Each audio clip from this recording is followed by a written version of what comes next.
তামিম ইকবালের হলোটা কি? কখনো প্রতিপক্ষের ক্রিকেটার দিকে তেড়ে যাচ্ছেন, কখনো আবার কাউকে এমন কিছু বলছেন যে সেটা শুনতে বেশ কটু। ম্যাচ প্রেজেন্টেশনে বিসিবি সভাপতির জন্য অপেক্ষায় থেকে বিরক্ত হয়ে চলে গিয়েছিলেন। তার ম্যাচ সেরার পুরস্কার গ্রহণ করেছেন সতীর্থ নাজমুল হোসেন শান্ত। গত কিছুদিনে তামিমের পারফরমেন্স একপাশে সরিয়ে রাখলে এসবই হবে তার বিপিএলের হাইলাইটস।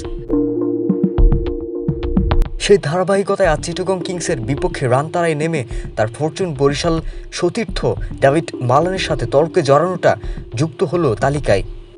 চট্টগ্রামে জহুর আহমেদ স্টেডিয়ামে বরিশালের বিপক্ষে 8 উইকেটে 121 রান তুলেছে চিটাগং। রান তাড়ায় নেমে বরিশালের ইনিংস উদ্বোধন করেন তামিম আর মালান। তৃতীয় ওভার পর্যন্ত সব ঠিকঠাক চলছিল। চতুর্থ ওভারে দ্বিতীয় বলেই ঘটনার সূত্রপাত। আলিস আল ইসলামের করা বল শর্ট কভারে ঠেলে দিয়ে রানের জন্য ছুটে গিয়েও ছুটেননি মালান। উসমান খান একবারে ধরতে পারেননি বলটা। সেই সুযোগও নিতে চেয়েছিলেন তামিম।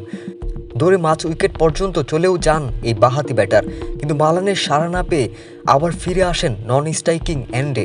ততক্ষণে উসমানের করা থ্রোতে উইকেট ভেঙে দেন আলিস। এতে আউট হয়ে যান তামিম।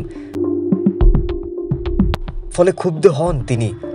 চেহারা দেখেই মনে হচ্ছিল অখুশি তামিম হাত তুলে জানতেও চান মালানের কাছে কেন সিঙ্গেল নেননি তিনি।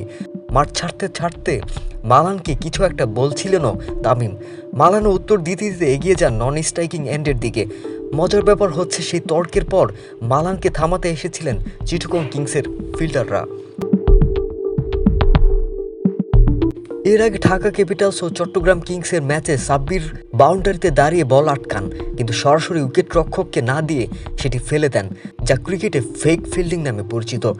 তামিম এই আচরণ বেশ ক্ষিপ্ত হন এবং সাব্বিরকে উদ্দেশ্য করে বলেন, বেশি লাগতে যেও না সাব্বির, বেশি লাগতে যেও না। এরপর আরও কিছু কথা বলা হলেও তা স্পষ্ট শোনা যায়নি। উত্তেজিত সাব্বির তামিমের দিকে এগিয়ে গেলেও ঢাকার অধিনায়ক থিসারা পেরেরা ও ফিল্ড আম্পায়ার দ্রুত পরিস্থিতি সামাল দেন। সিলেটেও বিতর্কে জড়িয়েছেন তামিম। রংপুর এবং চট্টগ্রামের ম্যাচ শেষে অ্যালেক্স হেলসের প্রতি ক্ষুব্ধ হন তিনি।